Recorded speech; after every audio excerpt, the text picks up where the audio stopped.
Et j'ai un message pour les criminels qui s'en prennent à l'Australie et aux intérêts australiens. L'AFP sera bûche implacable. Nous vous déjouerons, nous serons toujours un pas en avant. L'opération Iron Seed n'est que le début, et l'AFP respecte notre engagement à garder les Australiens en sécurité. Un message clair de la part du commissaire de la police fédérale australienne, Rhys Kershaw. Sans donner de nom précis, le message s'adressait peut-être à un homme en particulier, Mark Buddle.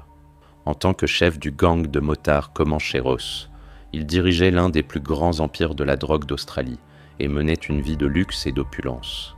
Cependant, quelque chose de 2010 est revenu le hanter et l'a amené à vivre une vie de fuite, mais c'est finalement une gifle sur les fesses de sa femme par des touristes britanniques qui lui a causé le plus d'ennuis et a conduit à sa disparition. C'est l'histoire de Mark Buddle. Mark Douglas Buddle est né à Maroubra, en Australie, en 1984.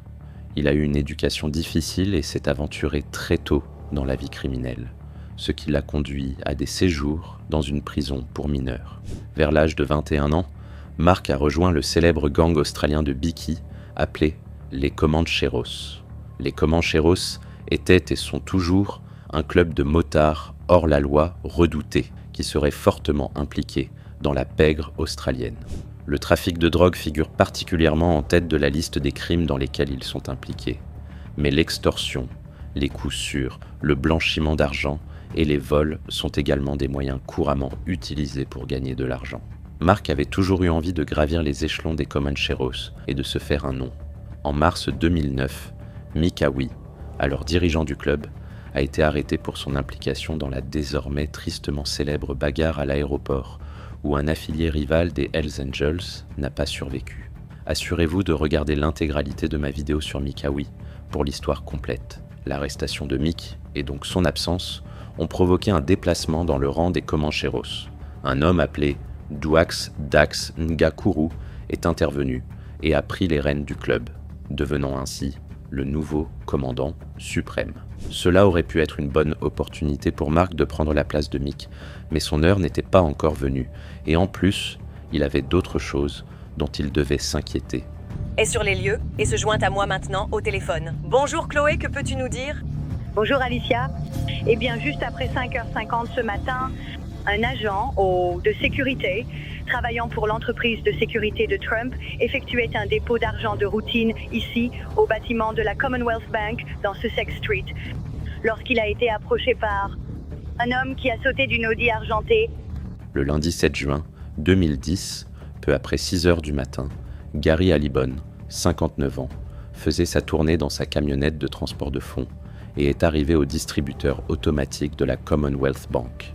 Sa journée de travail avait commencé seulement 2 heures plus tôt. Comme il le faisait souvent, Gary a dit à sa femme Monica qu'il l'aimait et lui a laissé un gentil mot sur le banc de la cuisine de leur maison Kirrawie avant de partir.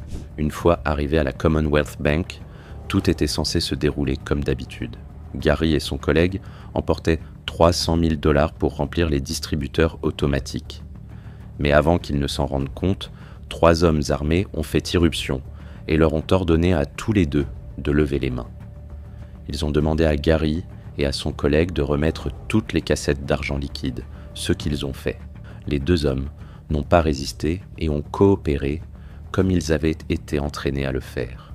Puis quelque chose d'inutile et de dévastateur s'est produit.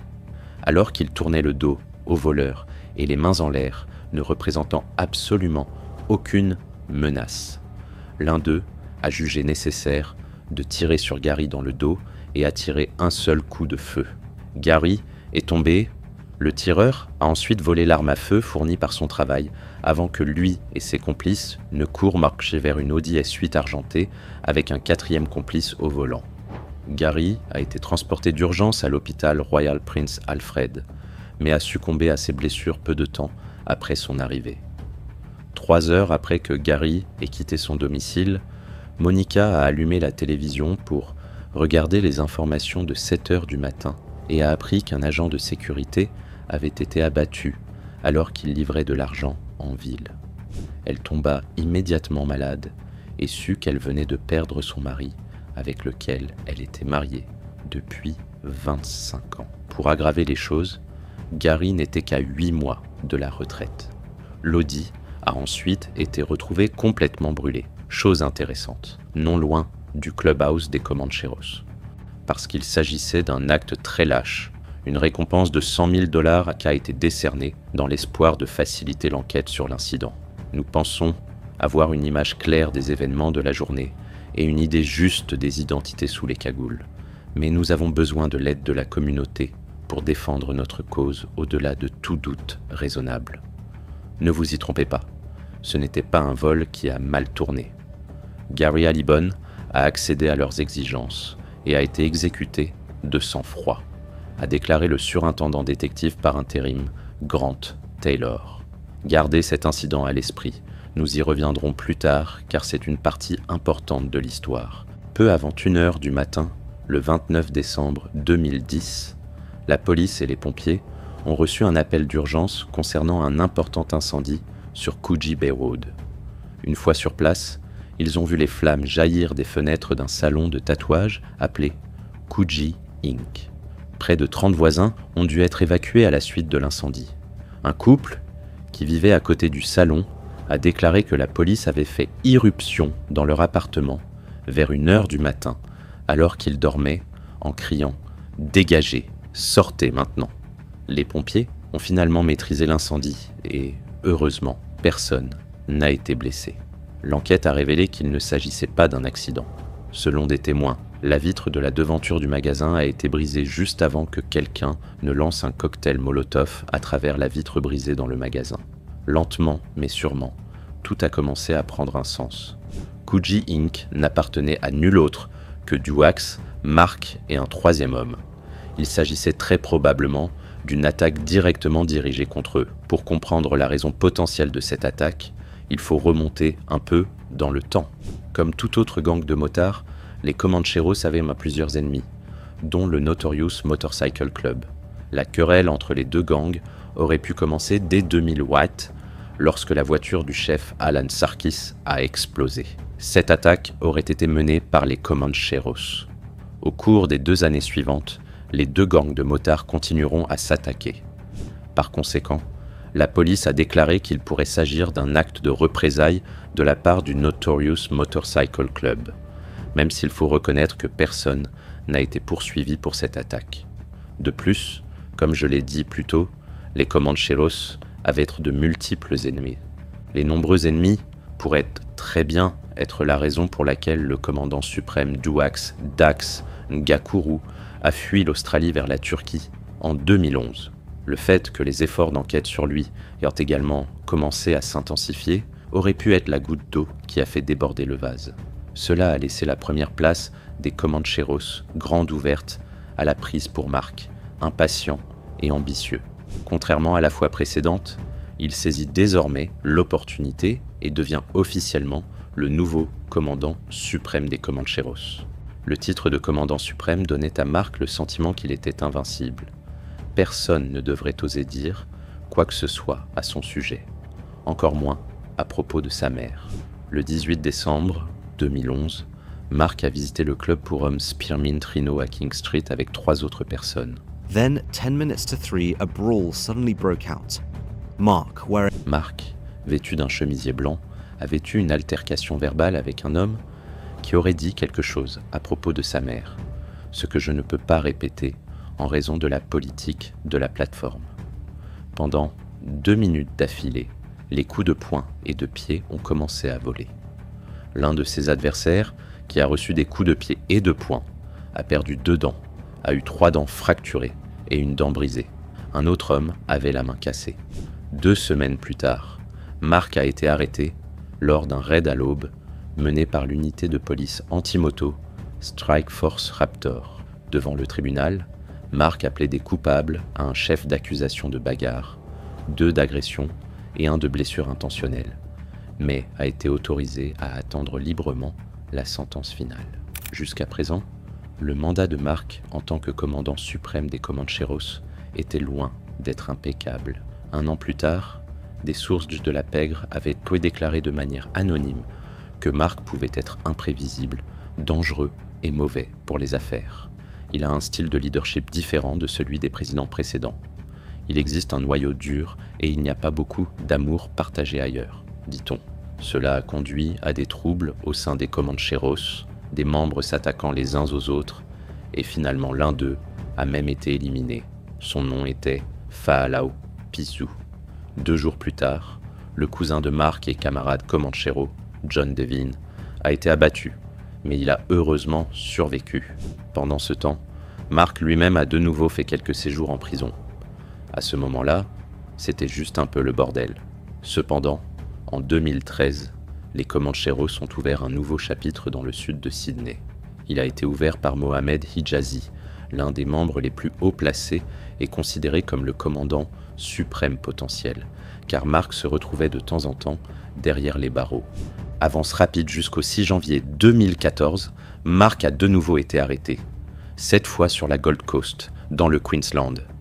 Il avait un mandat d'arrêt non exécuté pour la bagarre dans le Spearmint Rhino et parce qu'il avait menacé d'éliminer un policier du Queensland et sa famille en 2012. Quelques mois après son arrestation, Mark avait été condamné à passer au moins 9 mois de prison avec 6 mois supplémentaires de libération conditionnelle. L'avocat de Mark, Graham Turnbull, a plaidé que son client ne devrait pas être incarcéré, mais le juge n'a pas été d'accord. Mark aurait déclaré au tribunal qu'il était dévoué à ses jeunes enfants et qu'il prévoyait d'épouser sa petite amie à sa sortie de prison. Eh bien, à propos de ça, 5 jours seulement après avoir terminé sa dernière période de libération conditionnelle, Mark a été de nouveau arrêté en juillet 2015. Avec sa petite amie et sa fille, Mark a tenté de quitter l'Australie à bord d'un Bel Air BE Viking qu'il avait affrété, ce qui lui a coûté plus de 50 000 $. L'ensemble du voyage se voulait une escapade de rêve, agrémentée d'une demande en mariage surprise sur les plages de Nouméa. Après avoir atterri à l'aéroport de Newcastle pour faire le plein et vérifier le passeport, les agents des forces frontalières australiennes ont décidé d'arrêter l'avion et de procéder à une recherche. Lors de la fouille de l'avion, les agents ont trouvé plus de 60 000 espèces australiennes non déclarées dans plusieurs sacs. La police est arrivée et a accusé Mark de blanchiment d'argent et d'avoir sorti 10 000 $ ou plus d'Australie sans le signaler. Selon les faits de la police, Mark s'est approché de la police et a déclaré « Ma petite amie a rempli les cartes. Je n'en avais que 10 et elle avait le reste. » Intéressant pour le moins. Mark passerait 2 mois en prison avant d'être à nouveau libéré. Vous vous souvenez de Gary Alibon, l'innocent qui a été mortellement abattu lors du vol du guichet automatique? Après 6 ans d'enquête, personne n'a encore été poursuivi. Cependant, la police a annoncé que Mark était une personne d'intérêt. La police soupçonne que le fait que Mark ait été déclaré comme personne d'intérêt l'a poussé à fuir définitivement l'Australie. Son départ du pays a eu un grand impact sur les Comancheros. Comme mentionné précédemment, il y avait déjà beaucoup de tumultes au sein du gang de motards hors la loi. Maintenant qu'il est parti, un vide de pouvoir s'est créé provoquant une querelle qui a divisé les membres entre leur leader offshore et un leader plus proche de chez eux. Pendant des mois, la police et la Strike Force Raptor anti-moto étaient en état d'alerte. Des flambées de violence parmi les Comancheros se produisaient de temps en temps. Début 2017, Ali Bazi, le bras droit de Mark, s'était battu avec un autre membre de haut rang des Comancheros, appelé Mezan Shandab. Cela a conduit Mark à envoyer à chaque membre du Comanchero un texte disant « Je suis le putain de commandant du monde. Personne ne doit toucher un autre membre ou créer un autre chapitre sans ma permission. Ali est aux commandes jusqu'à mon retour. En conséquence, Mezan Shandab a décidé de quitter le club et a emmené 20 membres avec lui. La tension accrue et les craintes d'une bataille totale éclatant à Sydney ont incité la police et les squads Strike Force Raptor à agir de manière proactive. Ils ont attaqué les maisons des membres et associés de Comanchero en utilisant la législation relative aux ordonnances d'interdiction des armes à feu, qui permet à la police de fouiller les suspects, ainsi que leurs maisons et leurs voitures, sans mandat. Pendant que tout cela se passait, Mark menait la belle vie sous le soleil et le luxe de Dubaï, tout en restant fortement impliqué dans le trafic de drogue. En 2020, le prix de certaines drogues a chuté en Australie, entraînant une baisse des bénéfices pour Mark et ses collègues trafiquants de drogue. Selon le Daily Telegraph, il a lancé la commission, tout comme Lucky Luciano l'avait fait autrefois, dans le but d'établir un cartel de la drogue de type mafieux qui pourrait contrôler le prix de la drogue dans la rue. Le groupe était composé de plusieurs acteurs majeurs du commerce de la drogue en Australie. Il leur a envoyé tous les SMS suivants, à tous les principaux acteurs en Australie et à l'étranger, tous ceux qui atterrissent à Sydney, NSW. À partir de 2021, une commission de Sydney sera formée. Comme vous l'avez vu en 2020, le prix du fry, qui est l'argot pour la méthamphétamine, a atteint 250 et en un mois, il est tombé à 80 000. C'est parce qu'il n'y a aucune structure, aucune règle, aucun raisonnement. Et pour être honnête, cela n'a aucun sens. Mark souhaitait également imposer à ses acteurs majeurs une taxe sur toutes leurs importations de médicaments dans le pays. En échange, il s'assurerait que tout le monde puisse vendre ses médicaments en toute sécurité et que le prix resterait stable. La police de Nouvelle-Galles du Sud a déclaré à cette époque qu'elle avait à nouveau constaté une hausse des prix des médicaments, bien que cela ne soit pas confirmé comme étant dû à l'approche de Mark. Les affaires allaient mieux et tout semblait de nouveau bien pour Mark. Mais Mark Buddle ne serait pas Mark Buddle sans s'attirer des ennuis de temps en temps. Après 5 ans, son séjour à Dubaï prend fin brutalement, à cause d'un incident plutôt intéressant. Le chef des bikers Exile Sydney, Mark Buttle, a eu un affrontement avec des touristes anglais à Dubaï. Une vidéo publiée sur Instagram montre le membre fortement tatoué des Comancheros à l'arrière, semblant cracher et crier des menaces pendant que le personnel du restaurant essaie de séparer les groupes. La police de Nouvelle-Galles du Sud serait désireuse de parler à Buttle, mais il est à Dubaï depuis 2016. Selon des témoins, l'un des touristes anglais a giflé Mel, la femme de Mark, sur les fesses. Cela a rendu Mark furieux, ce qui est tout à fait compréhensible. Cependant, Dubaï figure en bonne place sur la liste des endroits où vous ne voulez pas avoir d'ennui. Pour éviter tout problème juridique ou poursuite, Mark a fui vers la Turquie et s'est ensuite installé à Chypre du Nord, un État reconnu uniquement par la Turquie et qui n'a pas de traité d'extradition avec l'Australie. Un bon endroit pour se cacher, diriez-vous ? Non. Eh bien, vous le sentez peut-être venir. Le 9 juillet 2022, Mark a été arrêté sur l'île et peu de temps après, extradé vers la Turquie. Une décision d'expulsion de Mark Douglas Buddle, qui s'est avérée gênante pour la paix et la sécurité de notre peuple, a été prise vendredi. Un communiqué du ministère de l'Intérieur de Chypre du Nord peut être lu. Mark et son avocat ont cependant déclaré « Les politiciens lui extorquaient de l'argent. Il avait payé des pots de vin pour rester là-bas en liberté, mais ils en voulaient toujours plus. » En août 2022, Mark a été expulsé de Turquie vers l'Australie, puis arrêté en Australie pour avoir importé 160 kg de cocaïne d'une valeur de 40 millions de dollars australiens à Melbourne en mai 2021. Des documents judiciaires montrent également que Mark a été accusé de complot entre le 19 mars et le 3 juin 2021, en vue d'importer une quantité commerciale d'une drogue contrôlée aux frontières.